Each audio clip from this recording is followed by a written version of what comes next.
This drawing is the one that changed everything for me. It's definitely one of the most challenging I have ever done so far. And this is the story behind the drawing and what I took out of it. With this drawing, I had an idea in mind, something that didn't exist in real life, but it was deeply in my mind and I had to get it on paper.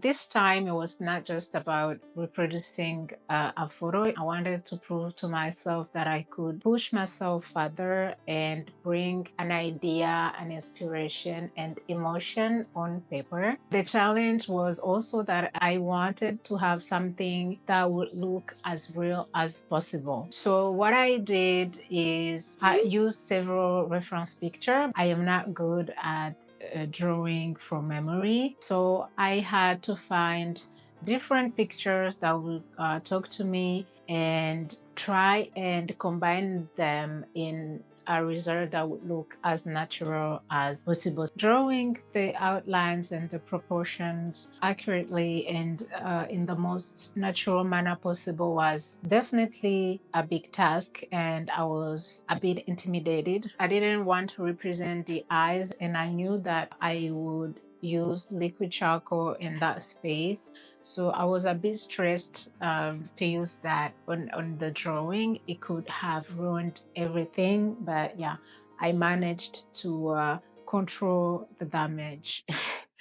um, I call this drawing Lost Identity. Is inspired by my own story, but it's the story of millions of people. It's about growing up in different cultures and about finding, or rather discovering or rediscovering, our true identity, our true selves along the way. So working on this drawing, I definitely had doubts on several levels, and sometimes I would feel like I was ruining the drawing more than I was making it better. And outside of my art, life was also draining a lot. This drawing was at the same time challenging, and sometimes focusing on it was not easy, but it was also an escape and it helped me a lot in that way. So this makes this drawing even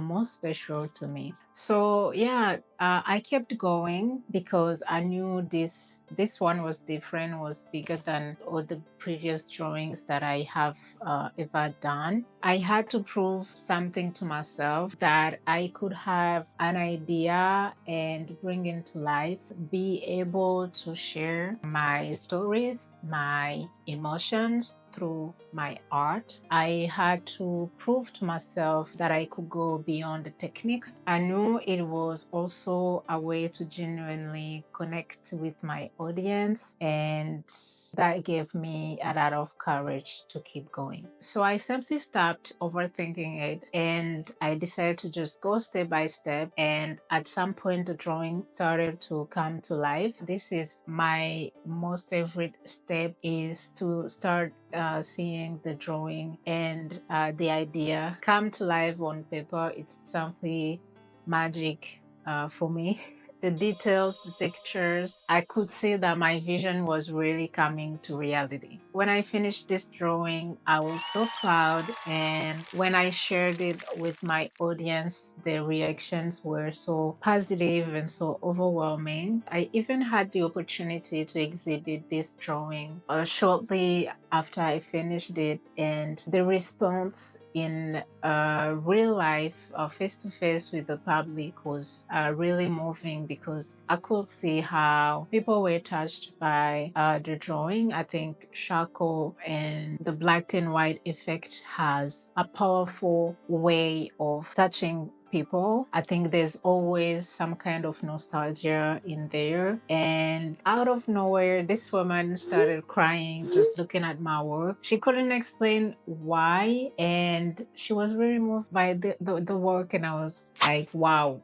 This is what I was trying to do in the first place, because I wanted to go beyond the technique. I wanted to connect with people. I was hesitant about sharing my story, but at that moment, I simply had the confirmation that this was something I was going to do more with my drawings, and I cannot go back. This was a turning point because I understood that there's something special and impressive about being able to copy a picture, and then there's the possibility to create an image that looks like a photo but carries a lot of emotions, something that makes people feel and think and feel seen through my art. So after all that, I also decided to make fine art prints from the drawing. They are currently available on my website. And there's also more about this drawing and the story behind it. It's the drawing in which I chose to express myself, and it really reminded me the point of making art beyond the technique. It's about putting yourself and your emotions and your experiences in your art. So if you're an artist also struggling with self-doubt, remember that you are allowed to experiment, to step out of your comfort zone. That's basically the only way to grow as an artist, as a person, and that's what makes art so powerful. Being vulnerable with your art is also the only way to genuinely connect with your audience and with people out there that don't know you yet, don't know about your work. Just know that there are people out there waiting for your art. They needed to heal, they needed to smile, they needed to feel something, and simply to feel seen. So if you have that idea in mind and you are afraid of how it is going to look, or you're doubting your capacity to bring it to your reality, just go for it. Don't overthink it, just go for it. And in the end, whatever happens, if you really take the time to enjoy the process and you know why you're doing this, you cannot go wrong. It is so rewarding and it's the best thing that you can do. So let me know in the comment, what have you created recently that have pushed your limits? I'm curious to know. And if you like this video, make sure to subscribe for more of my art and behind the scenes. Give a thumbs up and share with a friend. Keep creating. I'll see you in the next one.